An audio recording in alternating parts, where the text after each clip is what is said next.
पौलचे कलसैकरांस पत्र यातून घेतलेले वाचन.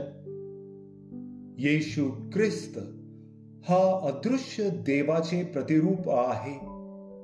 तो सर्व उत्पत्तीत ज्येष्ठ आहे, कारण आकाशात आणि पृथ्वीवर असलेले, दृश्य आणि अदृश्य असलेले राजे, अधिपती, सत्ताधीश किंवा अधिकारी असलेले जे काही आहे ते सर्व त्याच्यामध्ये निर्माण झाले.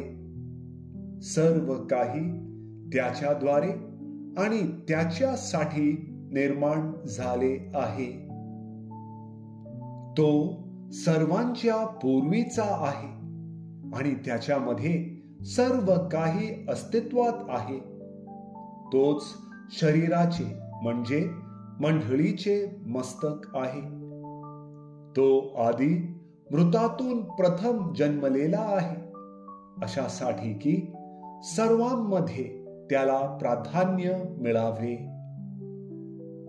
कारण त्याच्या ठायी सर्व पूर्णता वसावी आणि त्याच्या वधस्तंभावरील रक्ताच्या द्वारे शांती निर्माण करून त्याच्याद्वारे जे सर्व काही आहे ते सर्व, ते पृथ्वीवरील असो किंवा स्वर्गातील असो, त्याच्या स्वतःबरोबर त्याच्याद्वारे समेट करावा, हे पित्याला बरे वाटले.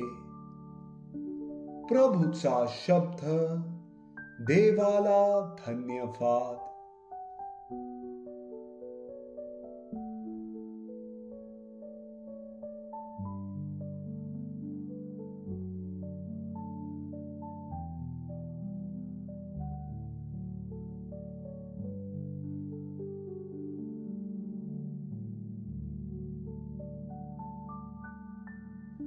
लूक लिखित पवित्र शुभ वर्तमानातून घेतलेले वाचन.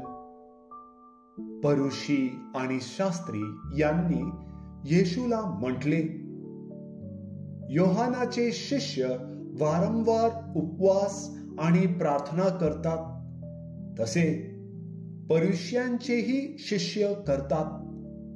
आपले शिष्य तर खातात पितात. येशूने त्यांना म्हटले, वरहाड्यांबरोबर वर आहे तोपर्यंत तुम्हास त्यांना उपवास करावयास लावता येईल काय?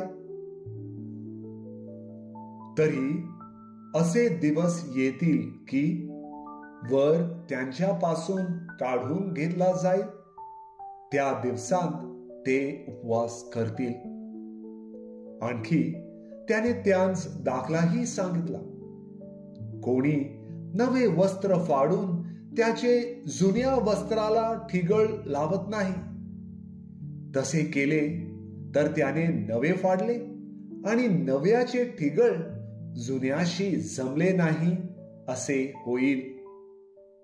आणि नवा द्राक्षरस जुन्या बुधल्यात कोणी घालत नाही.